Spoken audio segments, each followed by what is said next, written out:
Yes, Red Zone TV kwoli webale kubanga okyagoberera yonna gy'osinzira okubanga gy'otulabira nga bulijjo ky'okola kya mutawaana nnyo okutambula naffe ku mukutu guno. Waliwo omusango gukyagenda mu maaso mu kkooti gwe mmanyi nti ensonga eno gitegeera bulungi nnyo oluvannyuma lw'abavubuka bano abaakuba omukulu w'ekika ky'endiga amasasi amanyiddwa nga Bossa. Omugenzi Bossa Daniel Engineer eyakubwa amasasi omwaka guno bwe gwali gutandika. Omusajja oyo eyakwatibwa amanyiddwa nga Bossa Tabula Lujja. Ono yali yeekweka, yali yeekukuma ebbanga eriwererako ddala, wabula oluvannyuma baamala ne bamukwata. Kakati okusinziira ku mawulire agavudde mu kkooti emisana g'olunaku olwaleero, njagala okutegeeza gwampuliriza omusajja ono ayina ekintu ky'akoze nga bw'ogenda okulaba mu katambi ke ŋŋenda okuba nga nkuwa. Omusajja ono oluvannyuma lw'okuba nti baamukwata baamujja gye yali yeekukumye, kigambibwa nti yakkiriza, era bw'oba ng'ojjukira amawulire ge twakuwa ku nsonga eno nkakasa ng'osobola okutegeera kiki kye njogerako. Omusajja ono yakkiriza nti ekyamazima omusajja twamutemula, era ne yeeyimirira ne banne n'ategeeza nti bannange bano bwe kiba kisoboka mubate, kubanga nze nabatuma okubeera nga bakuba omusajja oyo amasasi. Era n'ayogera confidently ekintu bannayuganda basinga obungi kye baabuusabuusa nti naye ddala omusajja ono amaanyi g'ayogeza ddala ensonga eno yandiba nga ntuufu oba.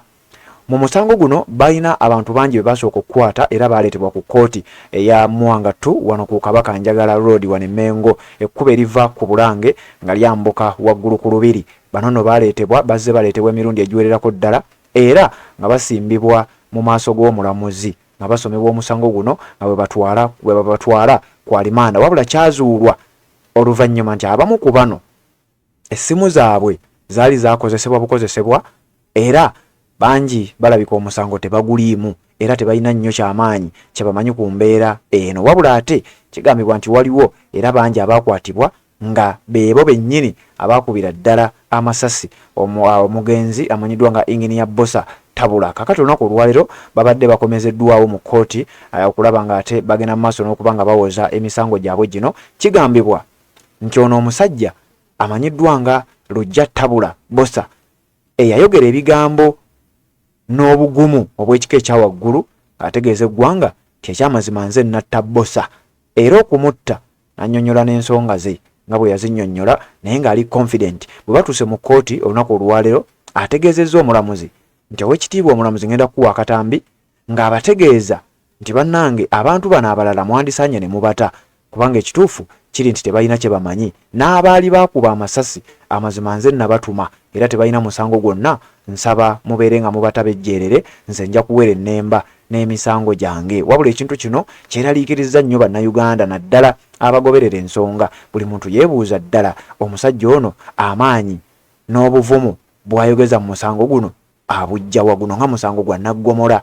Jjukira emabegako awo yavaayo n'ategeeza nti nze newe kiba kyetaagisa kunsiba myaka 2 oba 3 oba bulamu bwange bwonna kye nali njagala nakituukiriza. Yayogera ebigambo bingi nnyo era ebimu ku ebyo bye njagala okuba nga nkuwa kubanga njagala okukutegeeza nti olunaku olwaleero akomezeddwawo mu kkooti ye ne banne ku mulundi guno babaleese bonna na bano abalala abaali boogerwako. Wabula bwe batuuse mu kkooti nga bwe nkugambye nti ye asazeewo bonna abejjeerere era ategeezezza nti bannange ow'ekitiibwa omulamuzi bano abalala nkusaba obeere ng'obata olw'ensonga bano nze abaakuba nze nabatuma, ate bangi ku bano be muleese wano ng'ekyamazima n'okubeera mu musango guno tebaaguliimu. Jjukira poliisi ebimu ku bipande bye yateekayo ng'enoonya omusajja ono era byebyo byennyini ebyamala ne bimukwata. Wabula teyali yekka, kigambibwa nti omu ku batemu yafiirawo ku ssiini nga bw'ojjukira akatambi ako twakakulaga amawulire ago twagakolera. Kakati olunaku olwaleero kkiriza mbeere nga nkulaga embeera nga bwebadde mu kkooti ng'omusajja ono attottola era nga nnyonnyola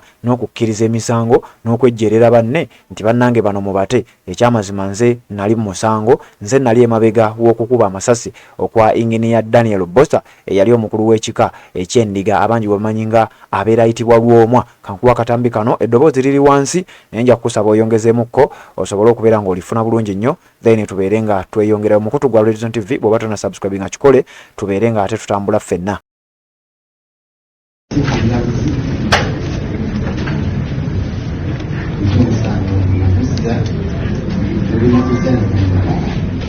Okuyingiza kwa poliisi era nga bategeeza nti bakola oluganda wandimenzi yamma nobutafaire bulungi onadda kooli oli muwandiisi wa kooti omukika baabakwati bakufalisa kibalina kyolina byonna nzenzimu n'oyo yasigalawo n'okwatako enanzinzi eya saamuzeya bamusangi ekitiwonganiza sabakooti ebyeyakisa nemutusimbibwa mu maaso g'abalunzi okuwozanganya n'abantu batina kisaa nga yaliwo omusaayi kooti eyalagira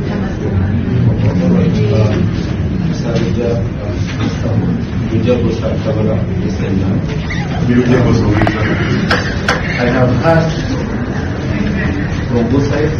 I chose this prayer. I did a state response. This is a capital offense decided by the High Court. The High Court is jurisdiction. Tried the accused persons or granted bail. At the moment, this court will grant the state a period of only 3 weeks. Finalize with committal papers. And be able to commit the accused person to the High Court for trial.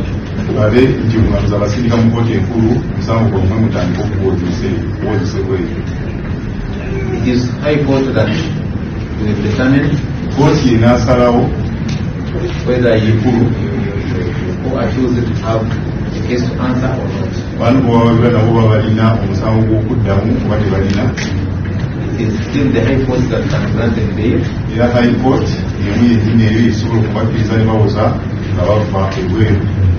they find it fit. For now, let them be first committed. Then whatever you call it will come out from there.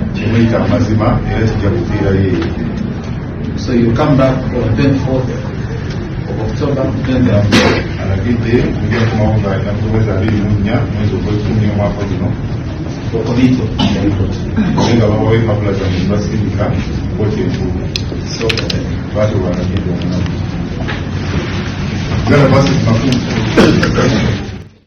Assalamu alaikum wa rahmatullahi wa barakatuh. Amanya n'eddoboozi Haji Abdu omusomi w'edduwa. Nkola ku nsonga ez'enjawulo, emirimu nga gikutataganyeko, ebyenfuna byo nga bidobonkanye, ne oba oli bweru wa ggwanga emirimu gya kutankalanako.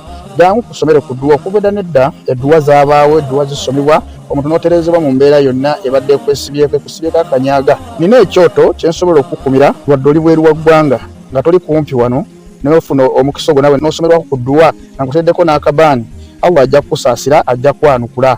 Kuba ku namba yange y'essimu 0752 44 71 56 ne ku WhatsApp kwendi mpereza obubaka sobole okuyamba. Assalamu alaikum wa rahmatullahi wa barakatuh.